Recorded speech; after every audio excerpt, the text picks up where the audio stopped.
Hi, it's Michael here in the ASP product training room, and in today's video we're going to go into a little depth on the armorer side of things and show you how to replace the calipers in an ASP Talon Infinity, also known as a T-Series baton.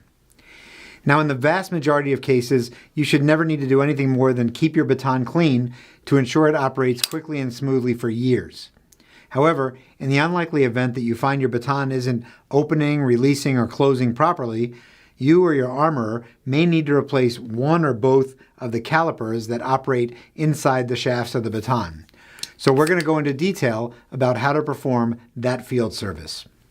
The tools and supplies we need include a high heat source. We use a portable propane torch, water for cooling, rags or paper towels, pair of pliers, red Loctite for reinstalling the tip, and of course any calipers and springs that you might need to replace other parts. You can find many of the supplies you need in the baton repair kit available from ASP, and we've even got an instructional counter mat that shows you all the parts of the baton and makes it easy to look at what you're doing while you're assembling and disassembling the unit. In order to disassemble the Talon baton, we need to remove the tip from the baton, and that's going to allow the end tube and the middle tube to be removed from outside the back of the handle. And in order to remove that tip, we need to heat the end of the baton just below it to cook off the red Loctite or thread locker that's holding it in place.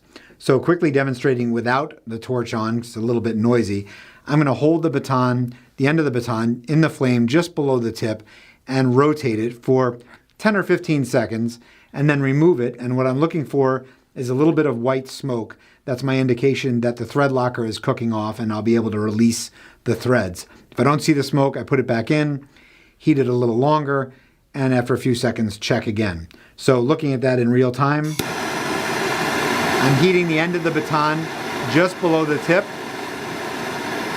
Again, 10 or 15 seconds. It's usually pretty quick.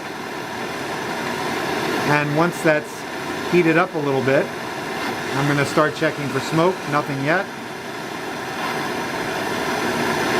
And I'm turning it again, constantly turning it on over the flame.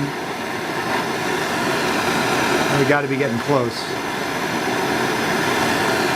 There's white smoke right there.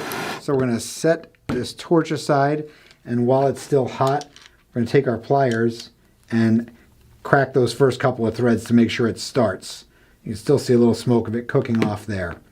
Once I've done that, I'm going to cool it off. These do take a while to cool off, so be careful. They retain a lot of heat from that torch. Just to keep the pace of the video going, I'm going to cool it off pretty quickly, but I'm going to make sure that I use some paper towels or a rag since it's still pretty warm. And then I can very easily spin off that tip and set it aside for reinstallation later. So there we go with that. Now I'm going to collapse the baton and spin off the cap, which is where the button or the push cap are located. When I pull on that, the middle tube with the end tube inside it is going to come out of the handle, which I'm going to set aside. And now you will see this silver area here, and that is the caliper, so what it looks like outside the baton, that we talked about, that we're going to be looking at today. And that caliper has two springs under it, which are pushing it up against the wall of the baton. And there's another smaller one inside there, like a nesting doll, on the end tube. So to remove that caliper, we're going to carefully pull out the cap, which attached to it has the release rod. That release rod is what's holding the caliper and springs in place. So put your thumb over the caliper and hold it flush while you remove the release rod all the way. Once we have our release rod out, we can ease up the pressure on that caliper. Again, don't let it fly out. And you can remove the caliper, which will sometimes come out with both the springs still installed, as you see here. Sometimes a spring may hang back inside the tube. Just shake it out. You're going to want one caliper and two springs accounted for. And of course, check those parts to see if anything needs replacing, and hopefully you have your spare parts on hand. To access the next rod, the end tube, the caliper inside there, which is the smaller caliper, we need to remove this middle tube guide. That's this collar on the end of the middle tube. And our little internal trick for doing that is to take our release rod, put it inside the slot that the caliper came out of and just give it a little wedge up. And that will unseat that middle tube guide, which you can then remove and set aside. And then take our release rod, put it back in place in order to hold the second caliper and springs in place. And then you can remove that end tube. Now, everything here is the same as what we just did, only the parts are a little bit smaller. So for the speed of the video, I'm not going to uninstall everything here. Let's assume that we took it out, checked it, reinstalled it, and we're moving on to reassembly.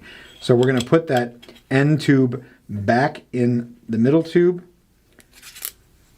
pull the release rod out, and then we're going to reinstall our middle tube guide. And there is a tab and a notch there for indexing it. Make sure that those are perfectly aligned, and then press fit it right in place. Then we want to make sure that our springs stay seated in our caliper when we put it back into its housing. And one way you can do that is with a magnet, and we actually include one in our repair kit. You can put the caliper on the end of the magnet and the springs will stay in place.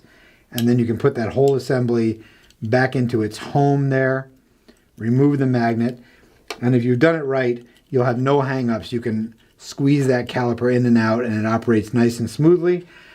Hold it in place with the release rod, like so, and then take your middle tube and end tube, put it back in the handle, spin it back on, and then we're going to get ready to put our tip back on. Now, this is a great time to think about an option, which is our breakaway tip. The breakaway tip is a ceramic tip that lets you easily break automobile glass, so you can use it as a life-saving extrication tool. So if you wanted to install this instead of the tip that I'm going to put back on, you would just use the same process but with the breakaway tip and then cover it with its cap. I'm just going to reinstall the tip we had on there, and to do that I'm going to put the first couple of threads in place, and then I'm going to take my red Loctite and put just a couple of drops on the threads and let them work their way around the threads there. Finish turning that tip back in place. And then I'm going to let it sit for about 10 minutes for its initial setup. It takes about 24 hours to fully cure, but after 10 minutes, you ought to be able to operate the Baton. And then, of course, you're going to want to check for nice, smooth, fluid operation, which we have, and you are done. Make sure to give it a little bit of a wipe down, clean off any residue. No need to lubricate Talon Infinity batons. That's one of their main features. Just keep it clean, and then you are back in business. I hope you found that repair video helpful. Make sure to check out the other videos at asp-usa.com, and thanks for watching.